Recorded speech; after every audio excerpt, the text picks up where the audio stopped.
Joe said when he gave his opening remarks, he talked about being new to town and coming to meet Dan Miller, and that's how their relationship began.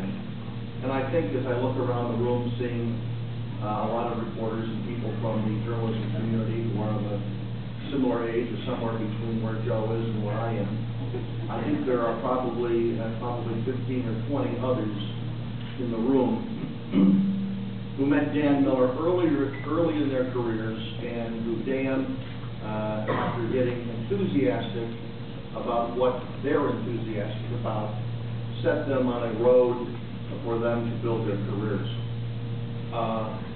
In my particular case, the two things that have been my passion for the last 20, almost 30 years now, has been the radio program, Inside Politics, that began beyond Beltway.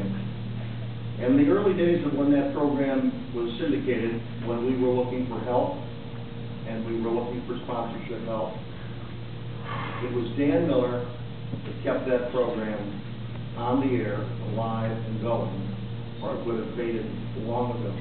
I mean 15, 20 years ago.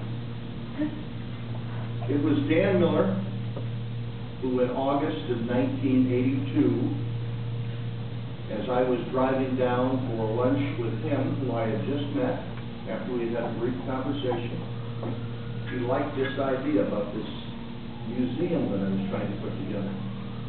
And he arranged a meeting with Rance Crane, who was his boss, who really was one of the integral people that was involved, that I had to get involved in the museum if the museum was ever going to take off.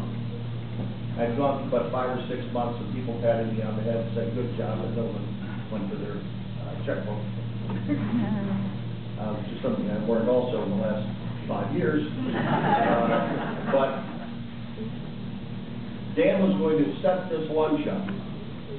And as I was driving to the lunch, it was the first time in the museum's short history at that moment that I say, you know what, this is the last lunch. If it doesn't happen today, I'm just, no one's ever going to get, they're not going to get what I'm trying to do here. And Dan made the introduction. The relationship grew. Rance Crane became involved, and the museum took off.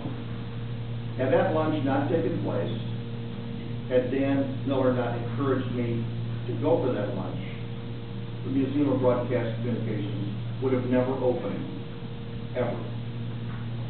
And so, the things that are important to me are important to a lot of people in this room. I think everybody probably has a similar story to tell about Dan Miller. And again, when anyone alludes to Dan's public career as a member of the Illinois Commerce Commission, I'll let Dan decide whether he wants to share that piece of our history together. That was a difficult time for me, for Dan, and for Michelle as well. It was an interesting chapter in Dan's life.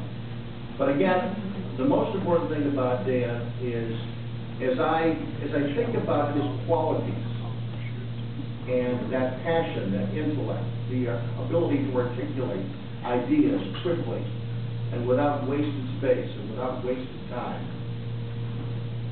And he has had this tremendous passion for issues and the city of Chicago that he loves greatly.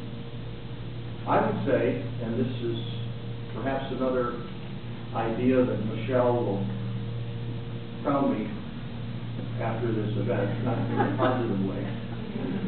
I think Dan Miller would be a great mayor of the city of Chicago.